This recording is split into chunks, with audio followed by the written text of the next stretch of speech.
So cute. I am so cute.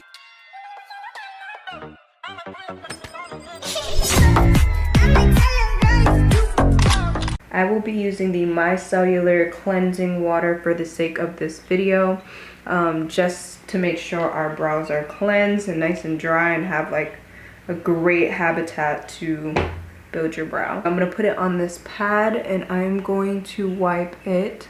Now that we got all the oil off of our faces, I'm going to start off with this spoolie here, and what I'll be using it for is to comb my brow hairs upwards. And we're just going to take it and push that thing up like so. So now that your brows are pushed upwards, my favorite thing of all time to use is this Morphe pencil. I'm gonna use this Morphe pencil to basically outline my eyebrows in the color Chocolate Mousse. I used to be a fan of dip brow, but it's just too time consuming and I'm not the type of person that likes to wake up early. It does have a back end here that you can use as a spoolie. So you're just gonna take that and just go over the work that you did. This is a finer comb, so it gets into all the little hairs. Okay, so I start by outlining the natural brow that I have. You don't want to be too heavy with your hand because it will be too harsh looking. And then what I do for the top is I comb the top hairs down, and I try not to focus too much of the beginning of my eyebrow. So then I start about right here and I just make the shape that I want. It is supposed to align with the cornea of your eye and the end of your nose in which your arch is. So my arch is right here. So I always make sure that I hit like a little bit of my arch, and then I just come down like that. I'm just going to comb out the rest, and then I'm gonna take the pencil again and just start filling in the rest of my brow.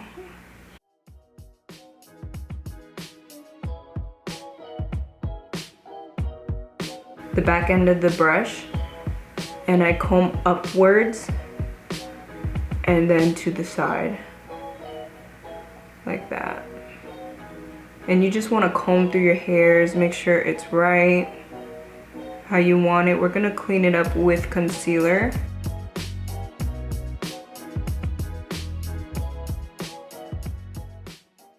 I like to take my foundation Clinique. I am going to take my flat brush. This brush I got on Amazon. It came in a pack. It's really, really flat, and it's used for, you know, gliding on the skin and just getting really under there. And I take the brush and I will lightly pad over it like that in a flat motion. It's on their foundation plus concealer, so it's also used as a concealer as well. Then I continue to carve my brow until it is the shape that I want. You don't want to go too high with this right away because you could potentially mess up your brow if you put the concealer high in there. So then I'm going to go back into this here, and then I'm going to do the top.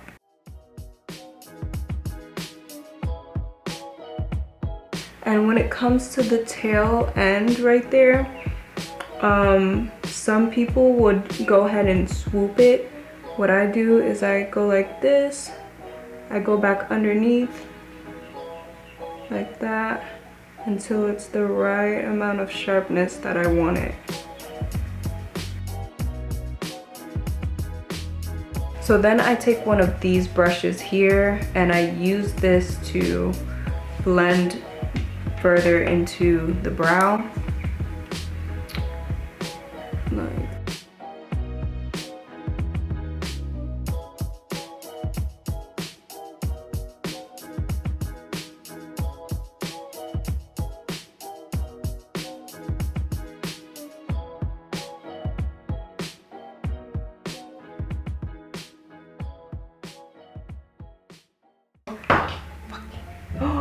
I just dropped my NARS freaking blush for you guys. You better give me a like. You better like this video. Better yet, you better subscribe to this video because I'ma need it. So then, I don't always do this, but this is what helps it stay in place like the whole day if your brows are a little bushy. And I just comb them upwards and to the side with the mascara, and this is to make your hair a little bit more darker too. I already have dark brows, but if you don't have dark brows, this could be used to make it a little bit more darker. And yeah, so this is my brows. I feel like it looks more natural, more clean cut, rather than a brow that has lighter concealer under it. Now this is just my personal preference. You can do it however you want to do it. This is the best way I found to do my makeup really fast and blend more seamlessly. So if you want to get this foundation concealer, I highly recommend it. I don't recommend it for if you live in a very humid place. I live in Florida and this makeup peels off of my face. I use a primer, I use setting spray, and it still bleeds like a lot. Like if you go like this, you're done. You cannot touch your face at all with this foundation. So I haven't found my happy medium yet. If you guys can recommend to me any foundation that is somewhat like matte and satin, like dewy matte, like I don't know how to explain that. Like I want it to be like matte, but like also, and I guess that's what satin, or not satin, suede. I want it to be like a suede, you know, like something that's matte but a little bit dewy, if that makes any sense at all. That's what this kind of does at first, but the more you use it and go through it, it does this at first, but it's not long wear. Like it's not for long-term effects because it will bleed. But yeah, that's it for today, guys. I'm gonna finish up my makeup and I will be back with another video. Let me know what you guys want to see from me, if there's anything you guys would like to know.